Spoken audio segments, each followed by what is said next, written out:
to make the commitment that if you leave me a voicemail, I'll get back to you as soon as possible, but usually give me 24 hours. And it could be job specific. If I'm in the middle of a sale, for yeah. instance, you know, then you're going to jump in. But for instance, like my wife doesn't work on weekends. If someone calls her after 6 o'clock on a Friday, they're going to get a call back on Monday. So it just kind of depends a little bit on your, there's no catch-all, but I mean, within a reasonable amount of time, depending on your situation. If you're in the mortgage business and you're in the middle of a deal, you know, and you know the real estate agent calls to see where you're at, you're going to be giving that person a call. Exactly. But you know, I can see where as an executive, you're just getting pounded with phone calls all the time. You've got to have some stopgaps, or you got to have some boundaries. Right. And as an executive, you often have an administrative assistant. So however you, however you set it up with your administrative assistant, sometimes they'll have all of their calls funneled through the administrative assistant, and he or she is the gatekeeper for who gets through when and where, and will be the gatekeeper to tell the executive, you need to call this person back, right? But for me, it is important as an executive even to set your boundaries. So there are some times, you know, where they'll set boundaries of, my phone is off at 6:30 or 7 o'clock at night, and unless there's a big deal going on, which would be part of your priorities anyway, right? So you're still going to feed into your priorities, whether it's a mortgage that's, you know, about ready to close or whatever. So you're looking at your priorities, you're setting those boundaries accordingly, and everybody has to figure out their own timelines for those things. I'm a baby boomer generation. Those are my timelines. I'm not a millennial. You could have completely different timelines that work for you and the people that you work with. So great question. All right. Thank you very much for those chat questions. Yeah. Okay, so we've audited our time. We've talked about a few tips that were in this Forbes article.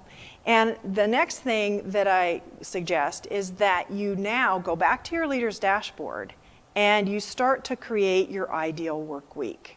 So you start to plant into your calendar, you know, those important meetings that are standing meetings. You can't get away from those. But now you know you've got relationships to cultivate. You've got KPIs that you, for your own position as an executive or business owner, need to look at. So look at the things that are going to give you the most bang for your buck and consciously start to schedule time in your work week that will help you achieve those priorities. When are you going to sit down and mentor some of your direct reports on their professional development that you've identified is going to serve those larger goals for your department and your company? So it's making time for your direct reports. It's making time for your own professional development. It's making time for you to foster and nurture those key relationships that are going to help your company and your department achieve their goals. All those things you can start to plan out. So for example, when we looked at the example of the leader's dashboard, that came from an executive of a nonprofit. So what she realized is she had to set aside time, and she decided to do it on Mondays.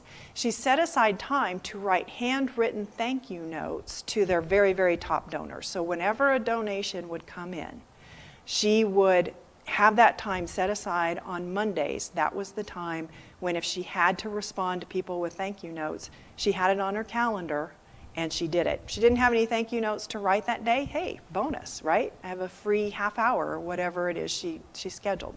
But that was important enough to her, and that was one of those tasks that she said was important, but it kept getting put off and put off and put off. And so she just said, you know what? According to my leader's dashboard, I'm saying this is important. I'm going to make time for it on my calendar. And so it's really being very disciplined, very focused, and very strategic about how you're spending your time. Because here's the deal. If you don't have things on your calendar, and you should have some white space on your calendar. I'm not saying that your calendar should be all blocked in. That would kill you, right? You need a little give and take in that calendar because every day is different and you never know what's going to come up. You need some space to move things on or insert people into. But if that white space is not filled in, guess what? Whatever comes through the door just starts grabbing your attention, and this is where the distraction comes in.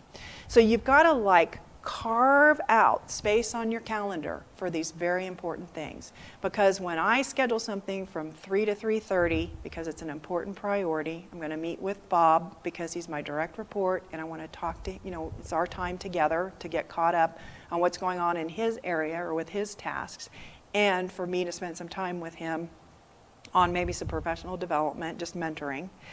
When I carve that out, it's a commitment that I make. And unless the building burns down or I'm, ill and cannot function, I'm going to be there at 3 to 3:30 for my direct report. If I don't schedule that, it's just kind of, hey, yeah, just stop by whenever. Well, okay, he might not come when you want him to come, or, it's unpredictable. So carve out those specific times that help you achieve your most important priorities by creating your ideal work week. Now again, it's an experiment. It might be that you think, okay, this is how my ideal work week should flow. These are the things I want to spend my time on. And you do it for a week or two and you go, okay, that is not working. In fact, I was talking about writing the handwritten thank you notes. Originally, my client had scheduled